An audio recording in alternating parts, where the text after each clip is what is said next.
Previously on Mafia. On the books, Joseph Colombo was a $35,000 a year employee at Cantaloupe Realty. In reality, the mafioso was flooded with cash from his numerous rackets and enjoying the good life. Joey liked to dress like the biggest actors, so it was very important about where he bought his shirts, where he had his shoes made, and believe me, he did. He had everything made. Everything was tailored. He wanted to be on their equal when he met with Frank Sinatra, Dean Martin.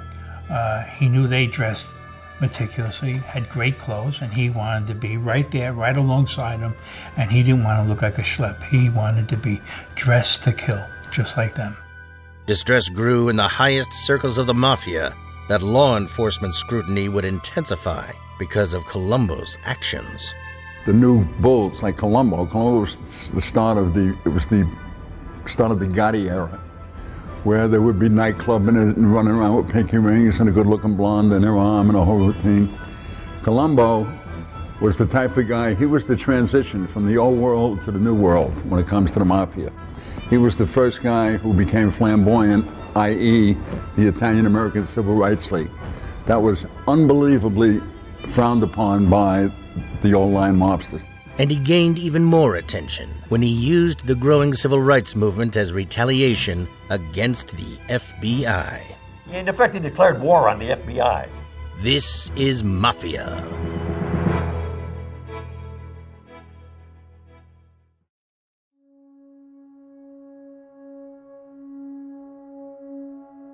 Joseph Colombo had exploited the growing unrest in the Italian-American community by claiming discrimination by the United States. He began to suggest that the FBI themselves should be investigated for anti-Italian bias. In early 1970, Colombo shifted his protest movement up a gear by creating the Italian-American Civil Rights League. With Colombo at the helm, the League had huge success almost instantly, recruiting 50,000 paying members to its cause. Joseph Wendling was an NYPD detective who focused on the 5 families. It took off. Everybody wanted to be attached to it. Everybody. I mean, now you see nationality flags. Well, Joe Colombo started it. It was the Italian flag being placed on every Cadillac that was in Brooklyn, owned by an Italian, or a Lincoln owned by an Italian. Every car had an Italian flag on it. Everybody bought into it, including the politicians. It was to raise the hopes of the small Italian man to be proud of being Italian and not being associated or not being thought of as a killer or a narcotics dealer. But again, it was just one mafioso taking an advantage of his own nationality for his own benefits. Colombo's League achieved some notable early victories. They took their campaign to the highest echelons of corporate America. Major brands like General Motors and Alka-Seltzer were targeted. Their ad campaigns were considered demeaning to Italian Americans, and the League got them withdrawn. In addition, they successfully had a board game, known as the Godfather game, pulled from Macy's department stores. Even Hollywood felt their wrath. Producers of the film The Godfather started to have trouble filming in New York. Production was threatened by walkouts, obstructions, and delays. The League came to the rescue, offering to smooth the process if the producers agreed to remove all references to the Mafia or Cosa Nostra from the script. Ultimately, filming was allowed to continue uninterrupted. But despite their victories, Colombo's behavior was unacceptable amongst the highly secretive Mafia. Despite the Mafia's secret code, Colombo was desperate to become a public figure. He even got the New York mayor, prosecutors, and the FBI to stop using the term Mafia in its official documentation, as it was deemed prejudiced. The city was listening to Joseph Colombo, and the League was proven to be highly effective.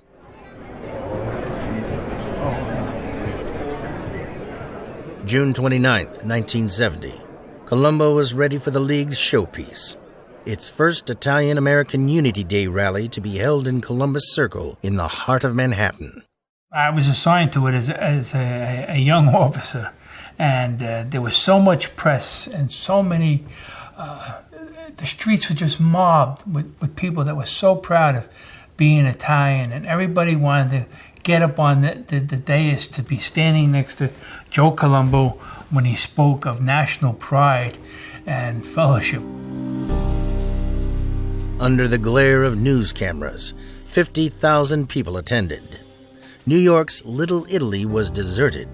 The other mob families reluctantly allowed Italian-American businesses to close for the day in solidarity. He used his organization, his Mafia organization, to lean on everybody. It was if you want to be our friend and say that you're a friend of ours, you'll contribute to the Italian Unity Day campaign. And it was important. Everybody wanted to be a part of it. Colombo held the stage and attacked law enforcement. It was a triumph. In the wake of the rally, Colombo was in demand for interviews. He appeared on TV shows and in magazine articles. All the major newspapers, the Daily News, the New York Mirror, the Post, every newspaper wanted to hear from him because he was the man shouting from the rooftops about Italian pride, Italian unity, and it sold papers. And if you're in the paper business, that's what you want. And they all wanted to talk to him. I think everybody was clamoring to get an interview with Joe Colombo. Joe Colombo started it. Joe Colombo gave it birth. Joe Colombo pushed it. Joe Colombo did everything for it, and it took off. The press greeted it with open arms, and it was tremendous. It was tremendous to see the crowds he turned out, especially for the second one. And it was tremendous just to see the pride. Publicly, he continued to say the Mafia was a myth, and he promised to champion the rights of all minorities. Colombo's league had an air of legality. However, under Colombo, the writing was on the wall. Thomas Repetto is the author of Bringing Down the Mob. American Civil Rights League was created by Joe Colombo to mobilize Italians to fight against discrimination. As far as that went, it wasn't a bad idea, but he was the wrong person to be doing something like that. He was the wrong person to be represented as a leader of the Italian-American community. Always the opportunist, Colombo was hijacking a legitimate cause to make money for himself. The League proved to be a moneymaker, netting him funds he could appropriate.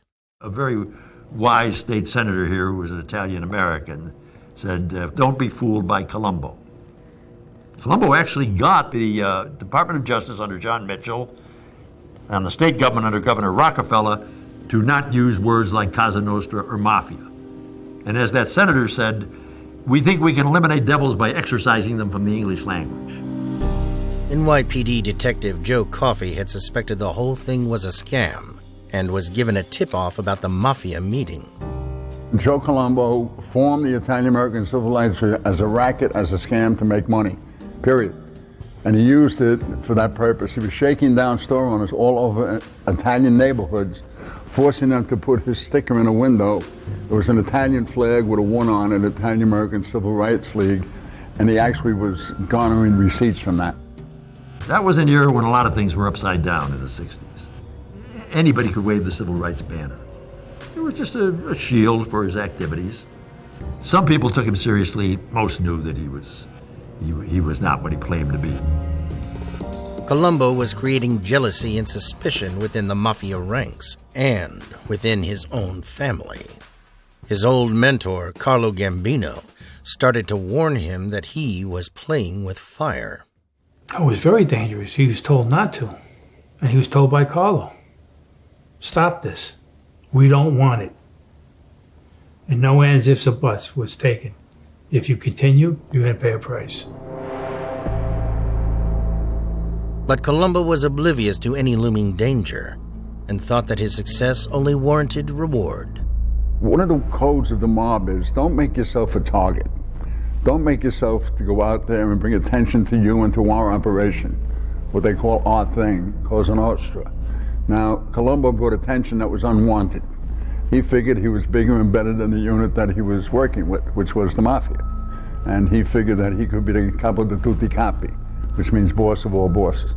More trouble arose when the FBI struck back. Angered by Colombo's actions, they issued subpoenas for various high-profile bosses. Colombo was arrested along with one of his men, Rocco Maraglia. When police searched his car, they found a briefcase stuffed full of incriminating documents. The documents detailed the various Colombo family rackets. Even worse, they discovered the names of other high-ranking mob men. Colombo was immediately called before a federal grand jury to explain himself. But then he did something utterly unforgivable. Rather than keeping his mouth shut like he had before, he adopted a different tactic. He explained that it was a list of donations. Carl, he explained, was none other than Carlo Gambino, reputed Mafia boss. The $30,000 next to his name was actually a donation to the League.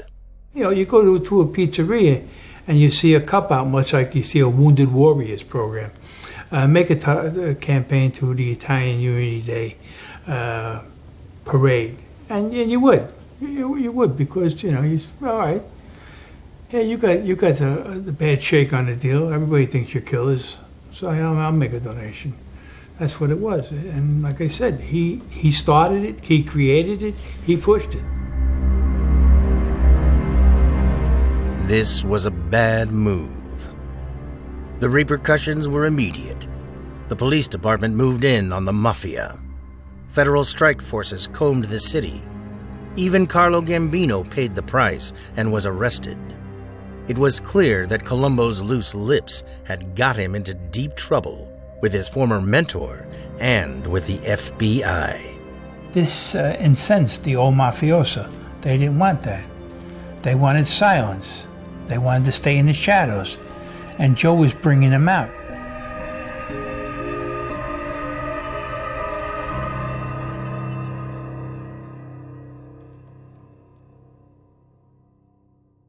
The holidays are over, and it's a brand new year.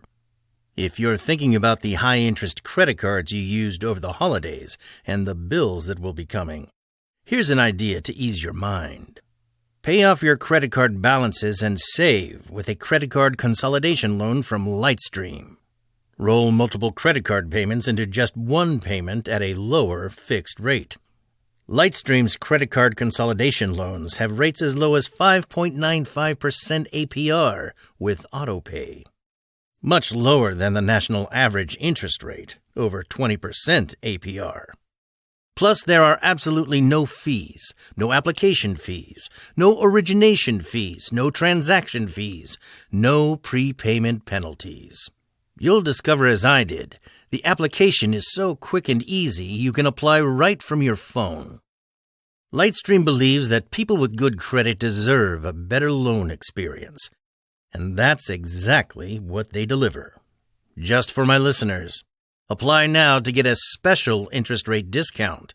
The only way to get this discount is to go to lightstream.com/mafia.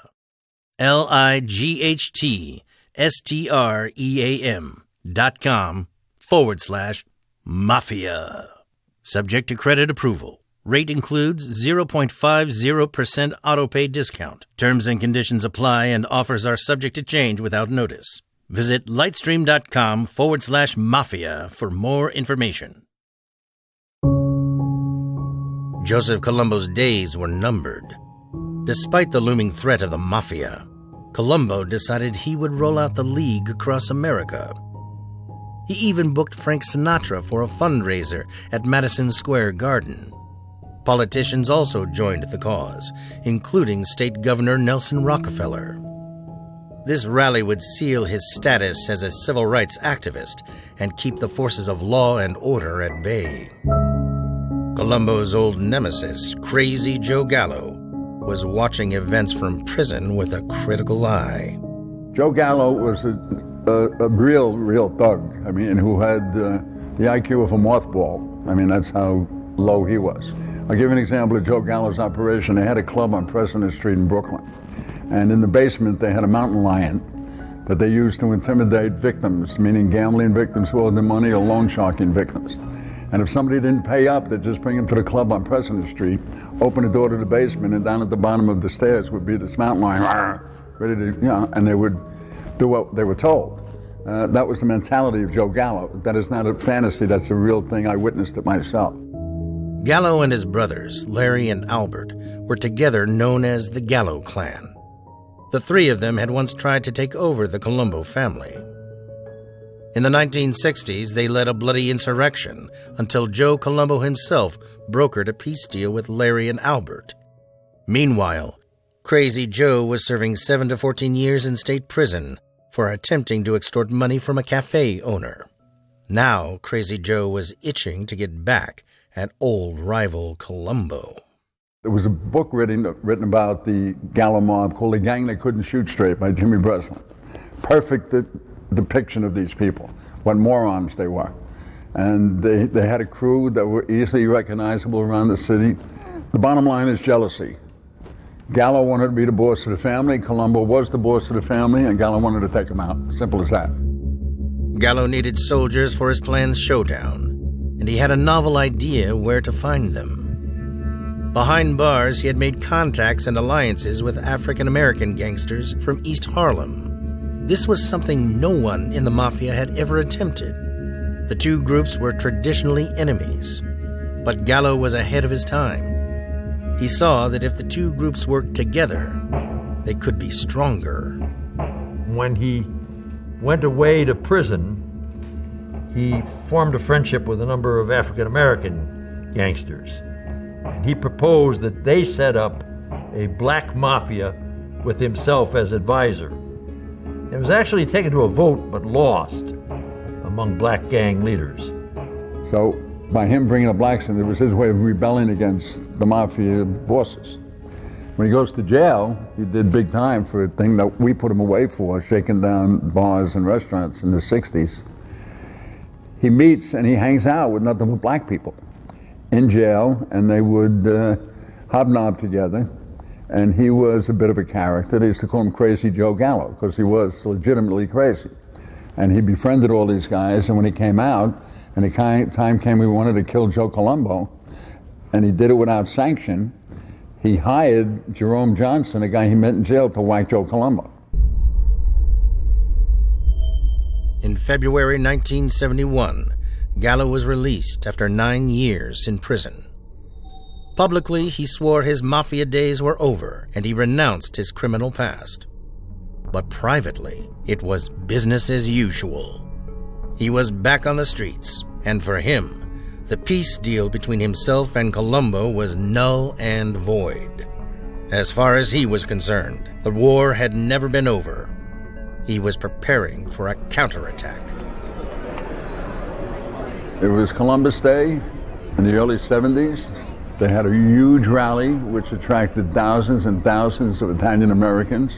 This was Colombo's rally to rally the Italian people against the FBI and the New York City Police Department and law enforcement in general. They called the Italian American Civil Rights League. That was their day, and it was Columbus Day. And they were giving speeches, and they had all sorts of dignitaries coming up, and politicians who were in their pocket, and judges, and all sorts of corrupt creeps. The rally started the same as the other ones. However, something had changed. The other Mafia bosses had instructed Italian Americans to stay at work because the League was no longer tolerated. 40,000 fewer people turned out. Just before noon, Colombo headed to the podium to speak. He was preparing to launch another stinging attack on the FBI. An African-American news cameraman with press credentials approached. As other journalists got Colombo's attention for a soundbite, the newsman moved forward. Joe Coffey remembers the moment. Lo and behold, up comes this gunman and shoots Colombo in the head. Down he goes, and then Colombo's people kill the guy who shot him. Simple as that.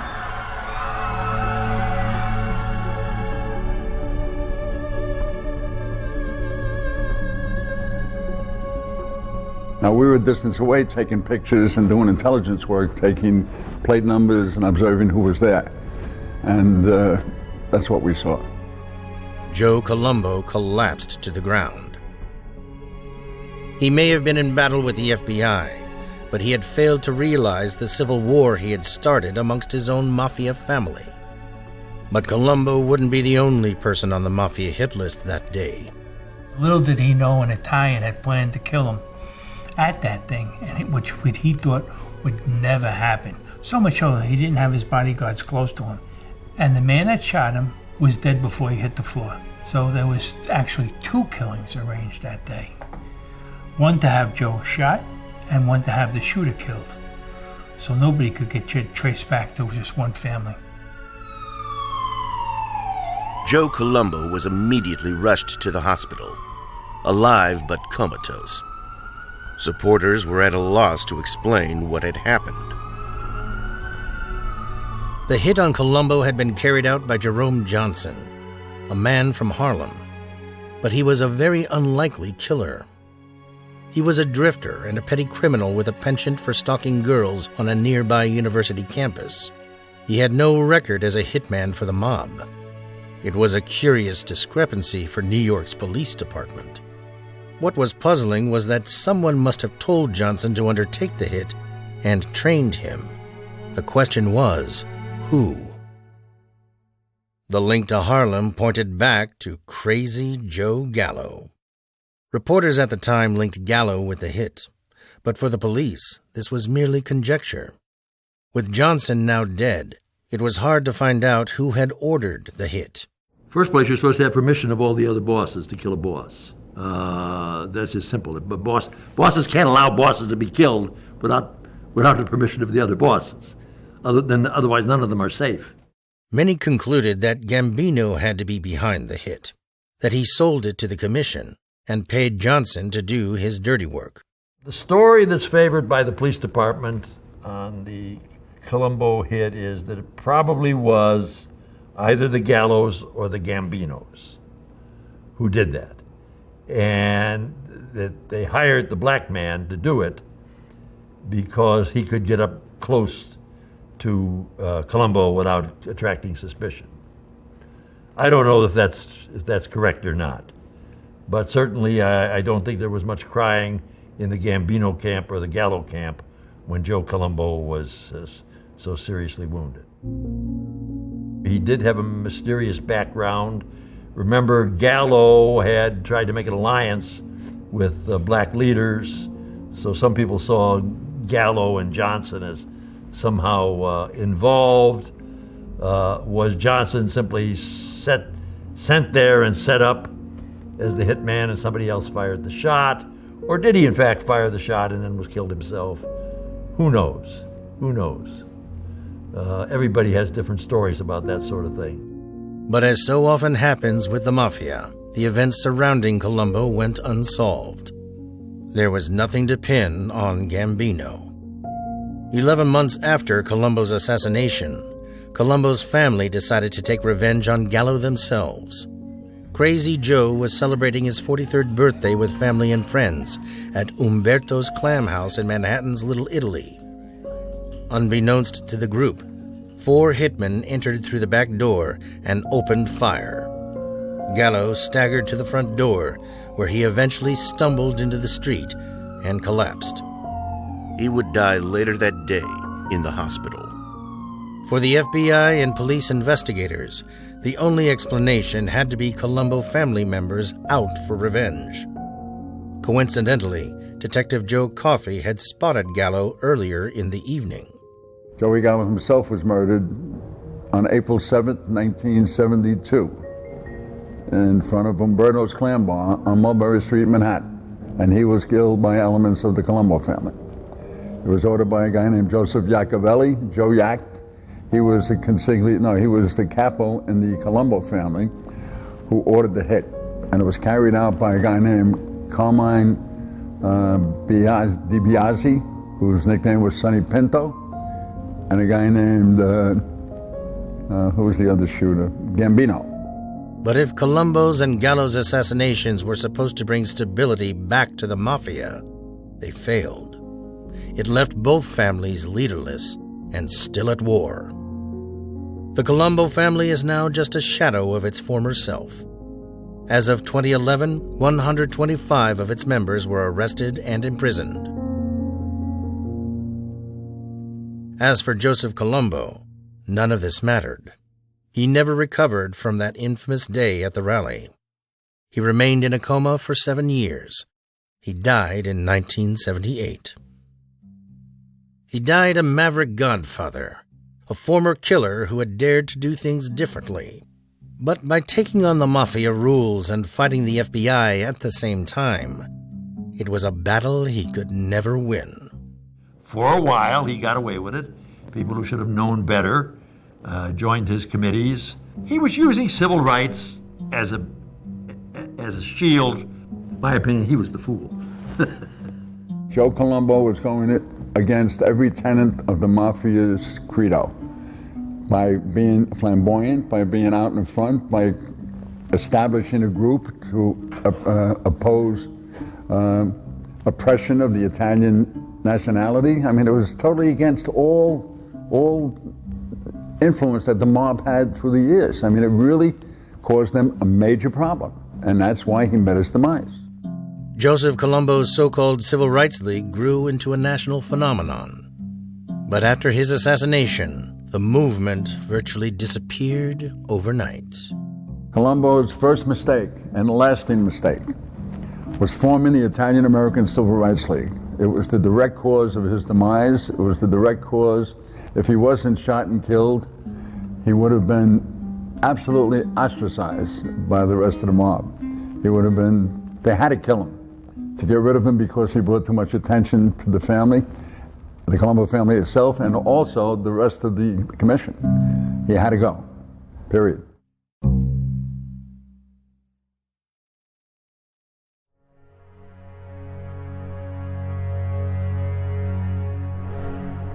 Mafia is an Audio Boom and World Media Rights co-production, hosted by me, Fleet Cooper. It is produced by Audio Boom's Rachel Jacobs, Casey Georgie, Blair Payton, and Karen Bevan, and by Pascal Hughes for World Media Rights. We had additional production help from World Media Rights by Gerald Zabingwa and James Tyndale. David McNabb is the series' creative director, and the executive producers for Audio Boom are Brendan Reagan and Stuart Last. Thanks to Lightstream for sponsoring this episode. Follow Mafia on Spotify or subscribe on Apple Podcasts, Stitcher, or wherever you find your favorite shows.